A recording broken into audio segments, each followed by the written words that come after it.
So we are reading At the Dark End of the Street, Black Women, Rape and Resistance, A New History of the Civil Rights Movement from Rosa Parks to the Rise of Black Power by Danielle McGuire.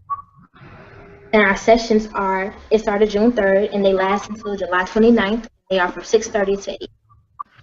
Protecting White Womanhood, lynching of Mack Charles Parker, Poplarville, Mississippi, May the 4th, 1959.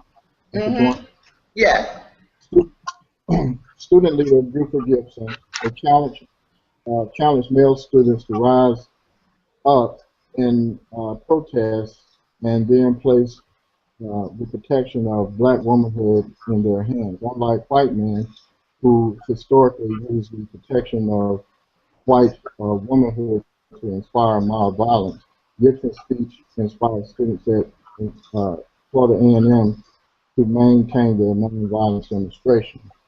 2 days after the rape of Betty Jean Owens on May the 4th, 1959, the devoted body of Mack Charles Parker was found floating in the Pearl River in Poplarville, Mississippi. Parker had been charged with kidnapping and raping a 24-year-old white woman who could barely identify him in the police lineup. White men used the protection of womanhood as justification for the brutal beating and lynching of Mack Charles Parker, removed from his jail cell 2 days before the trial.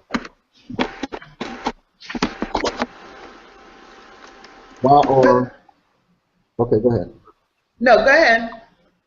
Why are white men inspired to mob violence when they feel white women have been assaulted in some way, but black men appear not to be?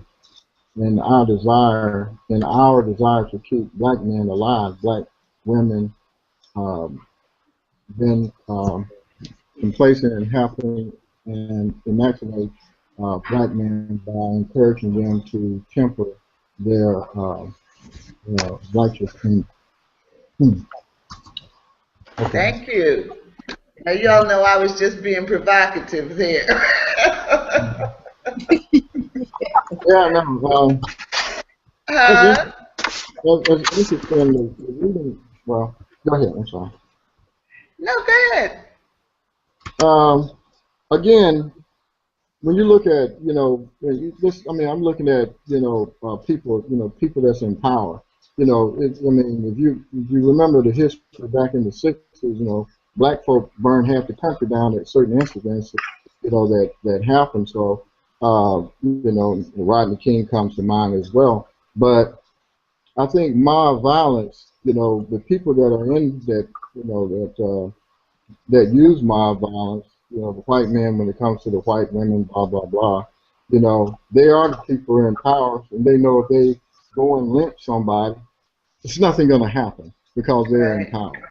You know what I mean? So, black people, we go out there and we go and have mob violence.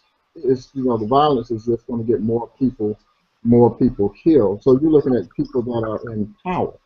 And you know that nothing is gonna happen to them. So when you're a minority, in my opinion, you use the system as flawed as it is, to try to make that particular, to make the change. And a lot of people agree with it, a lot of people don't. But that's an excellent point. That's an excellent point. Anybody else have a comment on that one?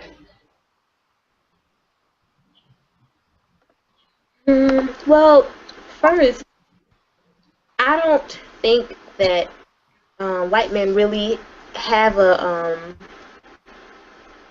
I don't think white men really care about white women being assaulted in some way. In terms of in this context, I think that was used as a excuse to be as violent as they were, like blacks being less than, to excuse race, to excuse slavery. It's not necessarily the truth, but it was a good way to explain, why white people thought they had the right to enslave other people. So That's one. So in some ways, I can't really say that black men don't appear to be as outraged as white men, because white men's outrage has little to do with white women and more to do with power to me. But I do think that we do have a desire, at least me speaking personally, to make sure that black men, aren't angry when we see it. We try to calm them down. But I don't think that's out of emasculation. I think that for me, it's out of fear of something that could happen to them. Because of the stereotypes around it, the angry black woman and the angry hypersexual beastly black man, and our way to protect them from being hurt, we tell them to be quiet. And I think we just internalize. I think that's one of the ways that we've internalized a lot of, like I said a few weeks ago, racist messages that we've been given. We want that, the politics of respectability. Don't be angry because people might not like you. You're black. You can't really do that. So that's my take. Thank you. Georgette? Well, I think Joel and Randy's comments were very right on point about power, and then your learned behaviors. The mob violence, groups of white men did it because there were no consequences. Whatever the reason, they decided, they wanted to go out and cause havoc and kill people, lynch folks, and burn up stuff and blow up people. Right. In some kind of sick way, perhaps it helped them feel more validated as the people in control, more manly. And just as Randy said, the complicity of black women, not so much as trying to emasculate the black men, but at learning that the male that stood up got hammered down, or killed or imprisoned. They wanted to keep their male members of the family, people they love, their sons alive long enough to enjoy whatever life they could in the conditions that were available to them. So, and then those points in time where we do see, us all letting go and righteous anger on our side of it, then we had more severe consequences than the mob who was in power. So Right.